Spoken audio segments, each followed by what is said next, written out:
In the heart of Lagos, where dreams rise with the sun and crash with the traffic, lived a young man named Jimmy, a sharp banker. Tall, well-dressed, driven, every morning, Jimmy left home before dawn, beating the infamous Lagos traffic just to be at the office on time. He worked hard, but he was hardly home. At night, his family slept. On weekends, he was never around. Parties, drinks, hangouts. To everyone, Jimmy was living the life, but to his little son, Jimmy was a stranger. Then came the lockdown. COVID-19 shut the city down. For the first time in years, Jimmy stayed home with his wife and son. One quiet afternoon, their 2-year-old boy walked up to them and asked, "Mommy, who is this uncle?" Jane, his wife, smiled awkwardly. "Junior, that's not an uncle. That's your daddy." But Jimmy couldn't smile. Something shattered inside him. That night, Jimmy sat in silence. The words echoed in his head. Who is this uncle?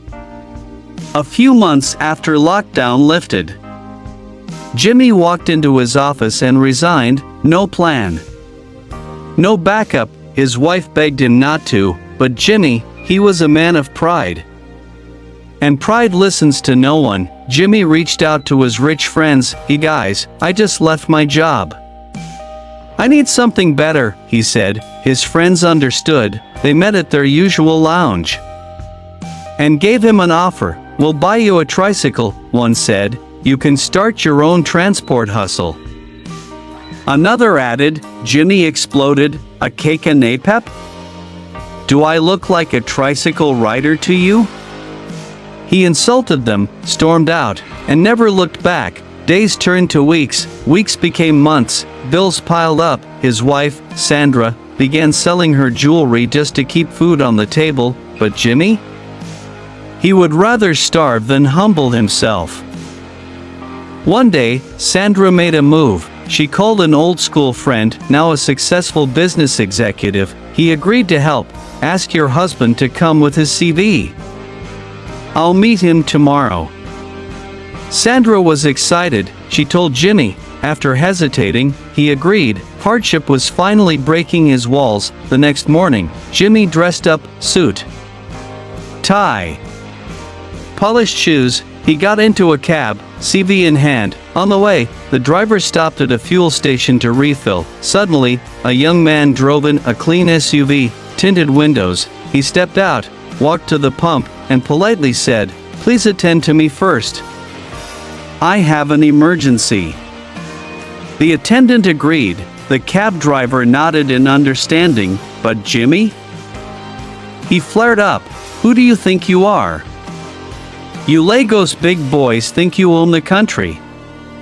He caused a scene. The SUV man apologized quietly, paid, and left. Finally, Jimmy arrived at the office. He stepped into the waiting area. The secretary stood. "Sir, Mr. Daniel is ready to see you." Jimmy walked in confidently and froze. Behind the executive desk sat the same man from the fuel station. The man stood up, smiled, and said, "I was willing to help you. Until this morning.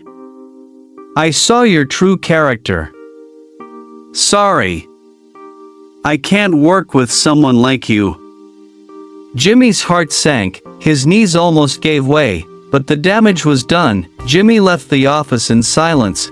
He couldn't return to his rich friends. He couldn't tell Sandra what happened, and he couldn't pay the rent. The same man who once wore suits, now sold off his wristwatch just to buy food. Ego had cost him everything. One Sunday afternoon, Jimmy walked into a local church near the market. He sat at the back, head bowed. After the service, the pastor walked up to him. "Are you okay?" he asked. Jimmy broke down. For the first time, he told someone the full story. The pastor listened, then said, "Sometimes, God allows a fall to reset a man." The church enrolled Jimmy in a skills training program, IT support and digital marketing. Within 8 months, Jimmy started a small remote support agency. He began getting contracts, referrals, Then clients from abroad. 2 years later. Sometimes, it's not life that fails us, it's our ego. Jimmy thought his job was the problem, but his pride was the real enemy.